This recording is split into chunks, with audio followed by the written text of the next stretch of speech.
Hello. Hi, Navneeta. Hi, everyone.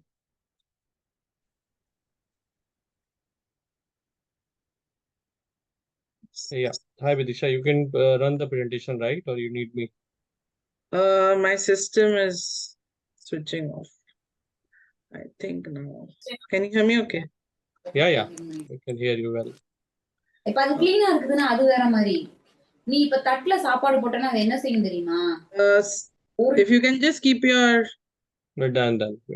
done. Yeah. So you can just share the screen. Are you able to share? Or? Yeah. I'm able to. That's no Okay. problem. So we'll go from the third slide. So thank you everyone for joining, and I know we are right on time, but we'll give it a start because with Zoom we have 40 minutes exactly, and both Navnita and me we will speak. So thank you very much, and we'll get started and let others join as and when they are. So that's not a problem. Okay. Yeah. Fine. Navnita, I think she wants me to start, so I'm fine. Okay, just 1 second. Yeah, you Yeah. please go ahead. Sure, no worries. I'm fine either way.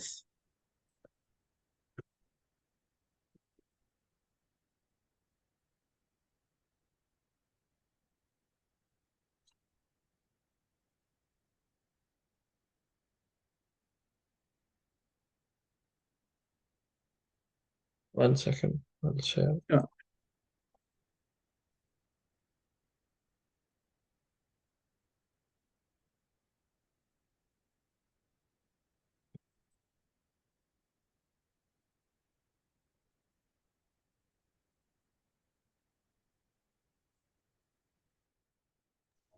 Hello, good evening, ma'am. Good evening, sir. Yeah. Good evening, everyone. Good evening. Okay, Vidisha, you are there. Okay, so let's start. So we can start from the third slide. Pratish, if we can just move. So yeah, so we speak a lot about obviously the entire objective is to help people to get their desired job in UK. One very important step in that is your resume. And in UK, why it is so important, or even otherwise, let's not just speak about UK, it's globally. Why does a professional looking resume matter so much? Because that's the first impression that you create. That's your impression because it's your data, your facts, right? So, which is why it's very critical to put in your best step in terms of a good resume, which means it has to be professional. It will give you an edge because if you have, for example, 20 years of experience, the people you will compete with will also have 20 years of experience, right? So when you are going to be competing at your level with your peers, whatever the level is, so you want to stand out. How do you stand out? The first thing that people will look at is not you as a person, but your resume, which is why it becomes so critical, right? So, which is why we talk so much about the resume. We can move to the next slide, Pratyush. And why it becomes even more critical is because of this, monster or a friend or whatever you term it, ATS. So ATS is simply an applicant tracking software. For layman terms, we understand it as a tool which helps to parse resumes, remove the resumes that are not suitable for a particular role. But in more, can you hear me all right? My screen is giving me a little bit of issue, but that's fine. So ATS is, they can use it for a very levels of tasks for a hiring process, which means they can help the management of candidates. They can also use it to, advertise jobs. Of course, they use it to remove or, get the candidate list shortlisted and also the scoring of candidates. So it's used for multiple purposes. For our benefit as someone who is applying for jobs, it is where they use it to score the candidates. That bit is what is critical. So this software is used, and different companies, this is something I think I get a lot of questions about as a resume coach, that there is no one ATS. It's again a software. So different companies offer it, different companies buy it, and then it is customized as per their requirement. So, someone might have a score of 60, someone might have 70, 50. So we don't have to worry. It is, so when we are checking scores, yes, it's a good thing, but many of the free softwares will not give you the entire parsing. So it will not read your entire resume. It will not give you all the points. So don't worry too much about it. It is mainly, there are certain aspects that we all need to comply with. So like, for example, it will look at keywords, it will look at formatting, it will look at relevant information. So that is all that we need to look at and worry about. So these things, spelling errors, we will talk about it again in another slide. But these are the critical bits that you need to look at. There is no one laundry list. Like I, as a coach, when I am looking at resumes, I have a 30-point checklist. Yeah. So it is very difficult to say that, how many. So don't worry about that. It just has to be compliant. Yeah. Pratish, let's move to the next slide.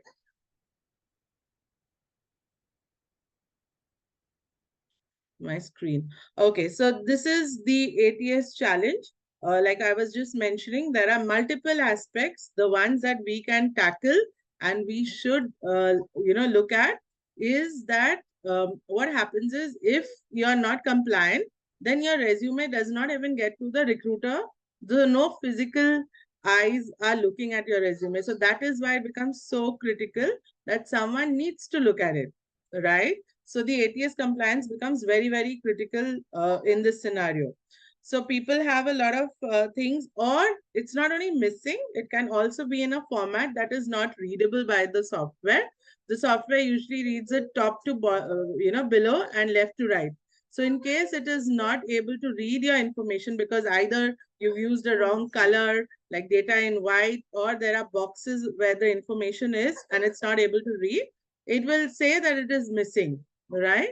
So contact information, incorrect use of headings, missing sections. So sometimes we miss out skills, or like in one example, the executive summary was written as synopsis. So it will not be able to read a term which it is not used to or has not been fed in. So which is why we have to follow the norms. That is one of the other basics. When you want to follow ATS guidelines, you follow the norm. So don't use any term which is not usually used. Yeah. Okay. We can move to the next. Sorry, I'm going to run through because we have little limited time, but any questions, feel free to reach out to me even after the session. So don't worry about it. Okay. So what, like I said, that if we do not understand the entire daemon, let's just do with the things we can. So always use your standard fonts. One very common mistake that I see is do not use American English, because you have to use, you're applying for UK and this specific to UK jobs. All your headings have to be clear. Bullets have to be aligned and formatted, because the minute we put any other thing, like a lot of people put boxes, and we used to use it traditionally in Word, where we used to create the boxes for your education or your experience. ATS unfortunately cannot read that at all. So which is why we do not, suggest using any boxes. Keep it in bullets, keep it clean. Okay. We can have two clean columns because sometimes the data is a lot, but not more than that, and no boxes at all, and standard fonts always, no fancy calligraphy fonts. Yeah. Okay. And which is why, like I said, that, professional resume coaches like me exist, because it becomes so critical, because if you are not able to apply for a job or get through, then, you lose out on that one opportunity, which is, important for all of us. Okay. Okay, so these are I think there was a question on standards. So this is one of the standards, and this is an actual resume that I worked on the right side, the one that you see. This is an actual recent resume. I think last week only I did this one. So you have to have your name is there, your contact information, your LinkedIn profile is also very critical. So please do not ignore. A lot of resumes don't come with that. It has to be there and it has to be updated as well. Then you have your executive summary. Then you have your work experience, your education, your skills, certifications, awards and achievements. Either you have it, then yes, great to put it. If you don't have space, it's optional.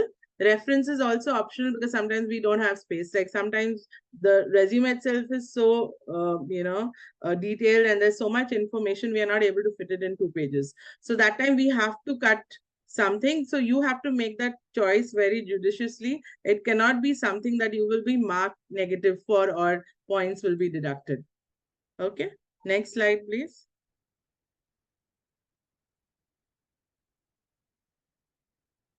Okay, so this is again an important slide. What are the common mistakes that we do? Like I already mentioned, spelling and grammar. Okay, that shows that you have not paid attention.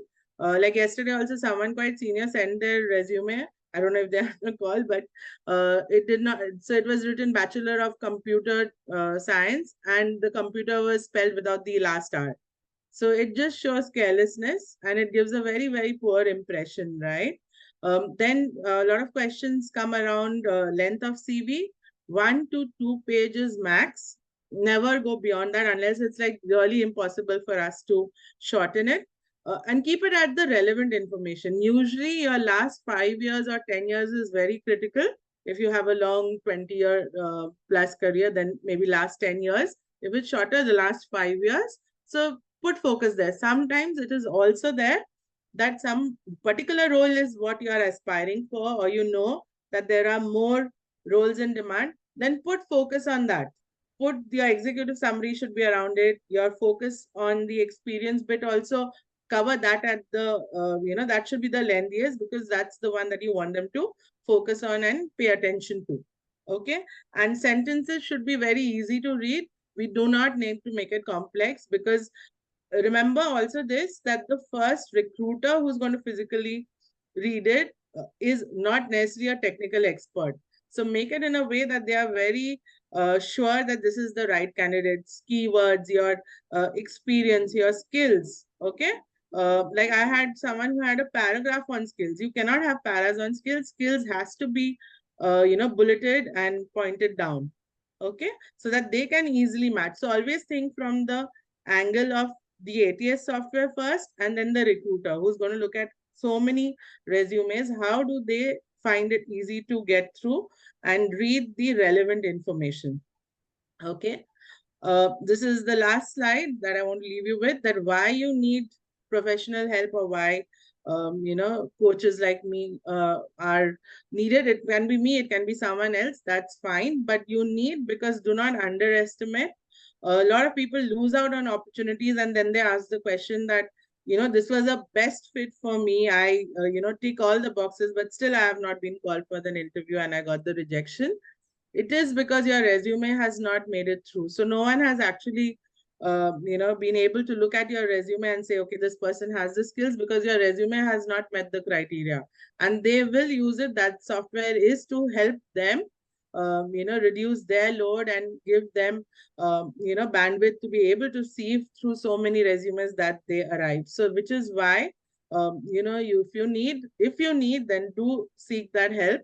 And of course, you can visit my website. It's vidisharay.com for a lot of information. And still, if you have any doubts, any questions, then just feel free to reach out to me anytime. No worries at all. And I'll be glad to help. Yeah. So I think I'm right on dot, and I'll hand it over. Navneeta, all yours. Yeah, Any yeah. questions you have, we will take it at the end of Navneeta's session. So don't worry about that. You can keep putting it in the chat box, just because to keep, and give Navneeta also enough time. We will answer any questions at the end. So just put it in the chat box, or you can speak at the end of Navneeta's discussion. Yeah. Thank you. Thank you, Vidisha. So good evening, everyone. And I'm Navneeta, a communication coach. And I have been I have over 200 hours of training corporate people on their communication skills and around 150 hours of one-on-one coaching sessions on communication skills.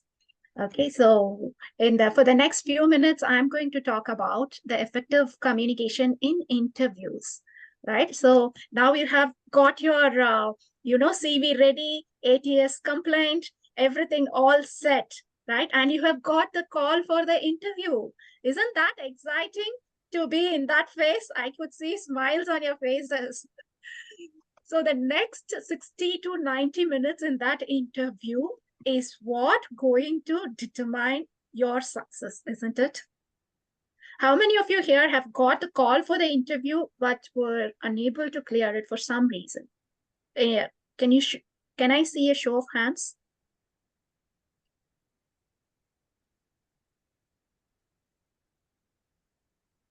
All right, no worries. In that way, I'm happy that you have not missed a chance to clear the interview. So let me take you through what is the means of effective communication in interviews. Okay. So I hope you're able to see my screen. I would simply put it as when you combine two hows, when you focus on these two hows, you are successful in your interviews. So any guesses what are these two hows? HOW, how? What is that you have to focus on when you are giving your interview? Can I hear from you? What is that you have to focus on when you are in front of the interviewer?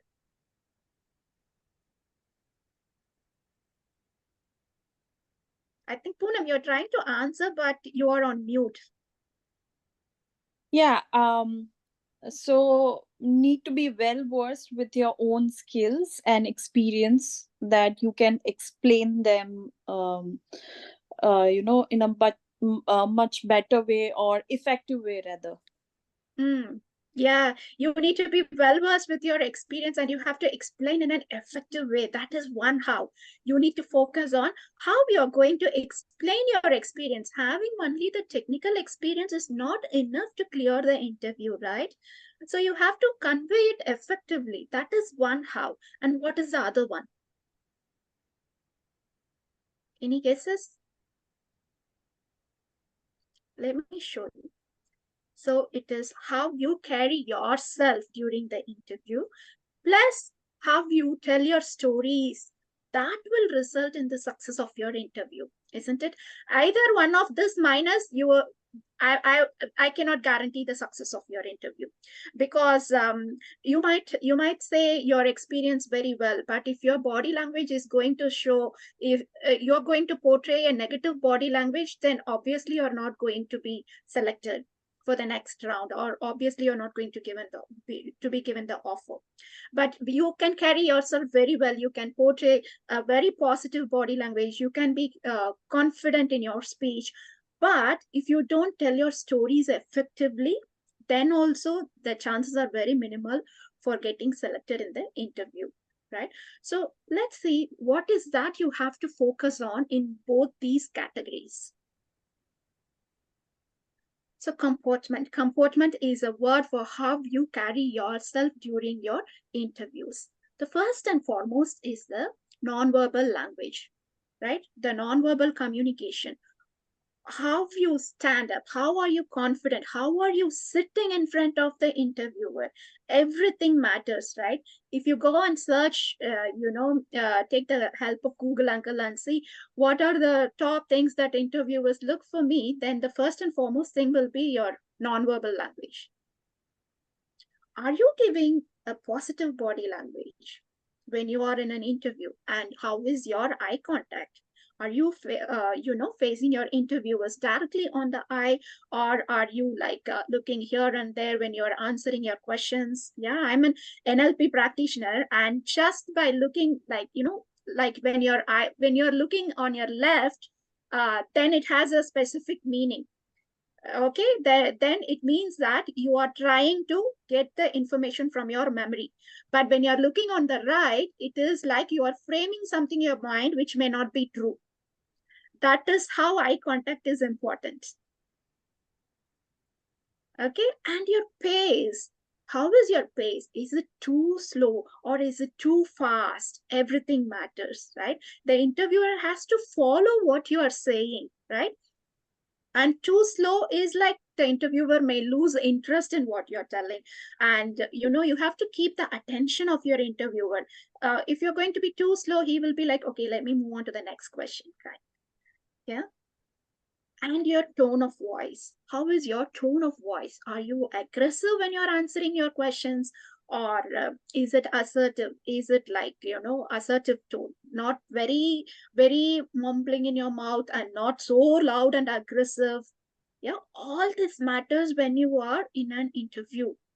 And your clarity of speech. Whatever you are telling, are you clear? Is the other person able to comprehend what you're telling? Are they able to listen what you're telling without any strain? Yeah. So these all comprises of how you carry yourself during interviews.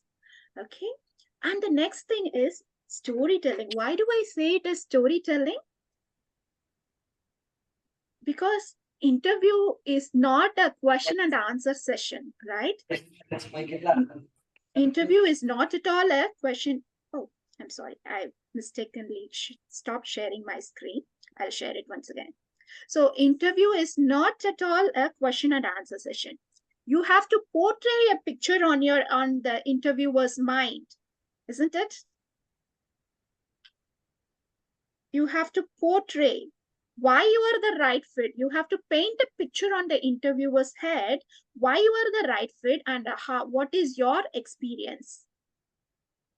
That is why we call it as storytelling, and it is not a Q&A session interviewing. Okay. And when you're telling your stories, what are the things you need to focus on, right? These are some of the things. Impact. What impact have you made in your previous projects, right? All these things you need to focus on depending on the question the interviewer is asking you. Your attitude, right? Have you displayed positive attitude in your previous projects? And are you a problem solver?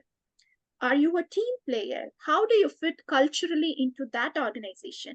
Are you a learner? Are you a continuous learner? How are your interpersonal skills? How will you resolve conflicts when it happens in your team? Right? And how does your skill matches their organization goals? So every question you are answering need to, answer one of these aspects depending on the question. You need to make sure you're, adding up in your answer in an effective way. Then it determines the success of your interview. Any questions or thoughts to be shared on what we are discussing now, like carrying yourself and how you tell your stories?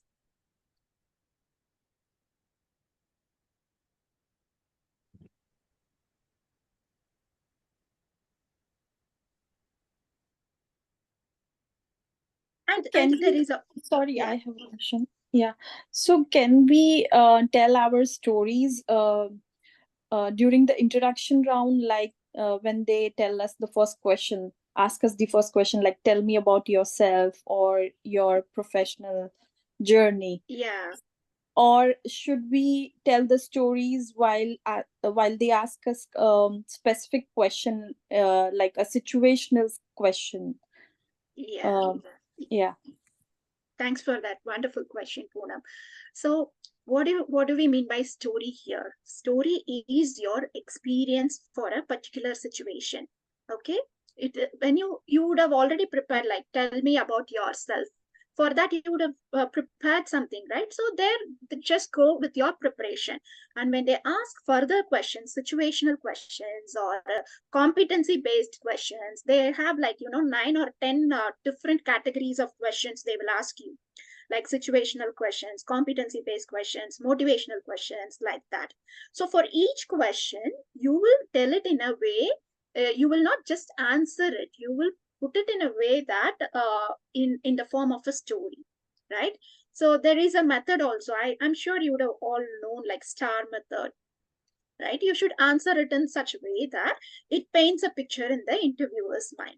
So for every question that is being asked, see where you can show yourself as a problem solver or a team player, and you will explain your story in such a way that this is evident to the interviewer.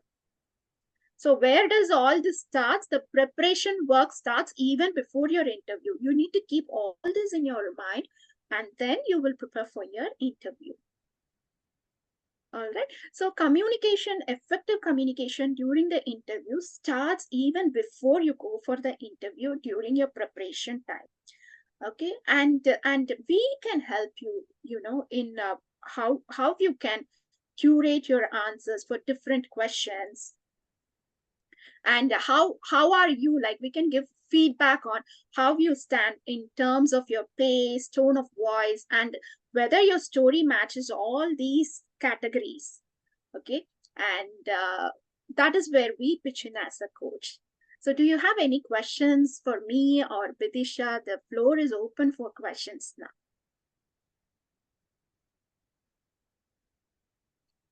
Or you can even share, like, how have been your experience or job searching? Are your CVs getting filtered, or where is that you need some help?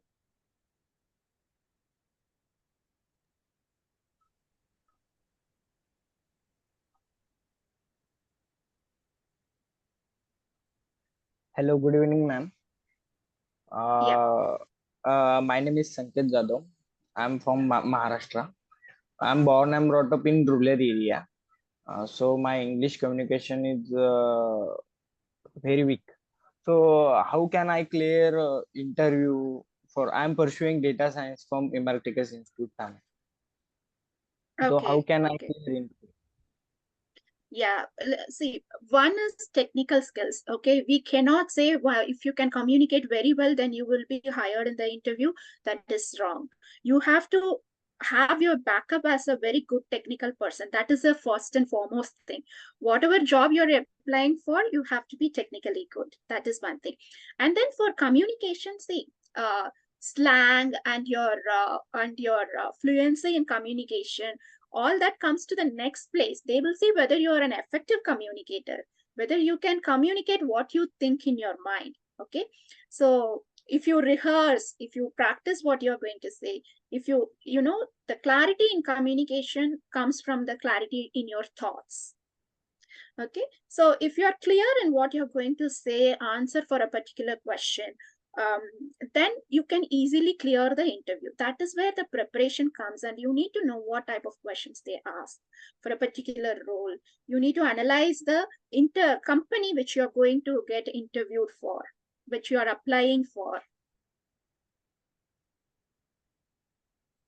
Did it answer your question, Sanket? Okay. Thank you, ma'am. And So second thing is practice. how can I improve my English communication, English accent? Okay. If you specifically would like to improve your communication, then you can get in touch with us, with me, and for your CVs you can get in touch with Vidisha. We are there. You get in touch with us and we will guide you. Okay. Thank you, ma'am. And yeah. Thanks for that. And there were two questions on the chat box as well. So Poonam, I think you had asked any particular standard CV format. So, you can just visit my website, and I did share a couple on the presentation itself, but you can look at it in my website under sample templates. You will be able to see how I created. There's no one standard again. Because in my case, what I do is I use a graphic designer who formats it because it looks more professional and it's not easily tampered with. So, once it's created, it is the content is updated, then a designer designs that format. So you will probably not get it as a standard template, but it'll give you an idea how it should look, how clean the information has to flow. And there is no one standard. The only thing is that it has to be, like I said, it has to look professional. It has to be, inclusive of all the relevant points that the ATS or the recruiter will look for. The way we present our information is very critical. It's sometimes we want to either put an entire laundry list, which is like thousands of words. And I have had CVs which have come to me, which are 16 pages. That is not at all acceptable. Whatever you've done, even if it's like 50 years experience, you cannot afford to have that. So it's not possible for anyone to go through a 16-pager. ATS requirements is max of 2 pages. The rest might get ignored anyway, so no use putting it. So things like that have to be met. And then, of course, the better you present it, it looks more appealing. So visual appeal is there. We are all human. So once the human eye looks at it, they will know that you have put little more care and attention to your resume. So we cannot deny that. But yes, it doesn't, there's no one standard. It does not have to have flowers and petals on it. It has to be a simple, clean, professional looking document. Okay. The second question was, could you please suggest best ways to apply for jobs? The best for me, and my personal opinion, is LinkedIn, which is why I always say that apart from your resume, LinkedIn optimization is very, very critical. So LinkedIn, use it wisely. If you are able to crack LinkedIn, the way you use your keywords, the way you use your skill sets, that's an amazing tool. You can follow jobs, you can follow companies which you are interested in, follow recruiters, reach out to them. So it is your effort. It is all, equally proportionate to the effort you put in. There is no shortcut to get a good job. And especially if you're applying from outside the country, definitely you will have to look at also the ones that are, offering job sponsorship in case you need it. Then that is something you have to apply relevant jobs. There are other platforms also, Indeed and others, which you can just Google and you will get them. So depending on the country of interest. But yes, LinkedIn is global. So I always suggest, and plus it's the, tool which is used widely with all professionals. So use that. That's my suggestion. I think Shantakumar has raised his hand. Yeah, thank you.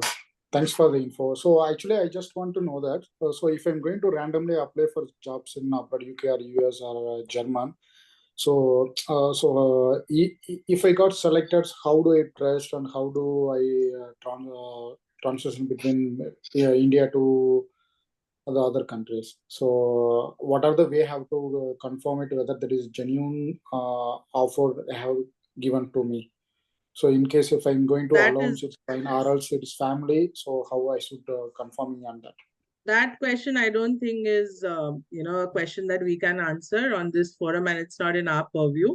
We are not Okay. consultants for visas or moving abroad, so it's not going to be relevant in our case. Of course, you will have to do the due diligence, right? And you cannot apply randomly. Also, I would never suggest applying randomly because you will not get through. So what's the if you're going to put effort in something that you know that you're not suitable for, they are not looking for someone like you, then I don't think that's a cause or effort in the good direction. So you'll have to do that due diligence and apply, and then obviously there's a process you need to follow that. That's legal and proper guidance always given for every country. So just go ahead and follow that.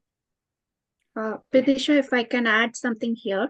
Yes, sure. Shantakumar, one thing what you can do to check whether the company is credible or not is like see people on LinkedIn who are working in that company, or see if you can get references who are working in that company and check with them. That is one way you can do the credibility check.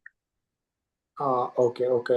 That is in my mind. So is there any additional way? That's the reason I have raised the question here. All right. Okay. So apart from that, I think as Bidisha was telling, you need to go with the immigration consultants. That's the best way. Okay. So the additional final question, like what is the minimum education required for to apply jobs in abroad? Is there any certain limited will be there? Should be degree or if it is a diploma or any kind of, because one of my relatives cousin's brother also, they are looking jobs in abroad, so he has completed diploma only, so that's why. That depends on what kind of job you're applying for. Because see, I have been in Middle East as well. So in Middle East, if you see like for electricians and for the other kind of work, they would not want a degree. They will say if the work experience is there, then they will be able to recruit the person. But in UK and US, the standards differ even for the same electrician, right? So it depends on which country you are applying and what job you're applying for. True. It is actually jobs looks like networking admin. So he already has the 7 years experience in India. Yeah, then check with different countries, go through the job requirements and choose accordingly which suits his requirements, his skills. Okay. Okay. Yeah, may I answer the Shant Kumar question? I have one idea basically. Like if you say Shant Kumar, may I answer please? Yeah, please, Anil. Yeah, Thank you. actually, like if you are getting any offer from UK, I'm not sure where you're located, but any offer from the UK, if they sponsor you, you can find the list of valid sponsors in the gov.uk, which is a valid government website, and where you can answer. I mean, where you can find that a sponsor is valid or not. Can you repeat that website name? Gov.uk. The government Geo. website. Government Okay. website. Your government Yeah. website will have the list of all valid sponsors, Correct. and you can even find the sponsor is premium sponsor or A plus or B plus rating, what kind of rating sponsor as well. So Okay. that is a genuine one. Yeah. Yeah. Thank you, Anil. Yeah. Thanks. So we have given our contacts here in the LinkedIn. You can reach out to me, Bidisha, for any further queries or for any guidance. And I think we are running short of time, right, Bidisha? Oh yeah, we have exactly 3.5 minutes. So if anyone has any more questions, we can take one or two. But I think that's how we'll end it. And yes, like the main purpose is to educate. So these are the two critical bits for any successful interview and job application. So please put equal importance, one to of course your resume, and second to the interview skills, because that's your one attempt, right? Your one chance to get through that particular role. So don't underestimate that. And like Navnita said, it's not about you don't have to use very flowery English or something, but the way you communicate, the way you bring about your points, the way you showcase your skills, that is important. So work on that. We don't have to worry, like Sanket, you had a question. Don't have to worry too much about English. Yes, the basics have to be right. Written, don't make any mistakes, because written is your first glimpse into your career and your whatever you've done. So let's not make mistakes there. But other than that, no one is going to really hold you against if you're able to bring your points cleanly. Okay. So one more question, like, so after cracking the interview, so how to negotiate of the salary process? Like, the same process it will be how it will be India, same process for abroad also. Bidisha, do you want to take this up?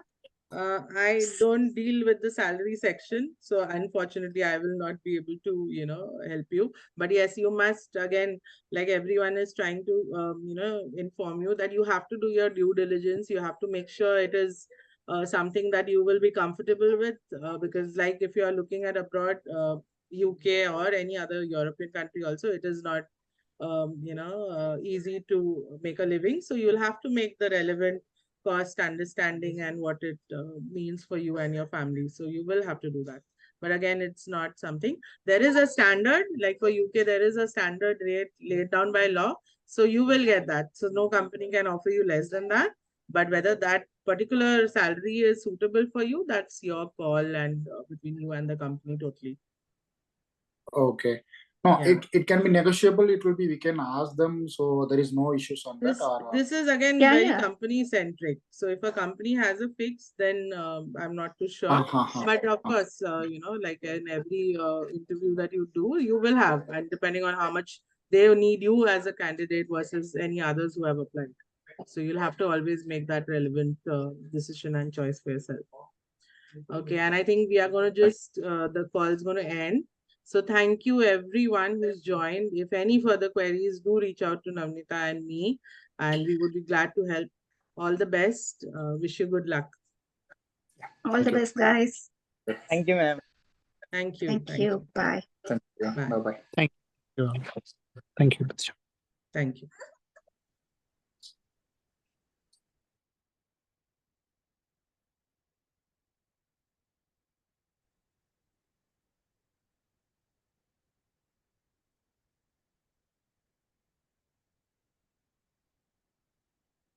think we can end the meeting then.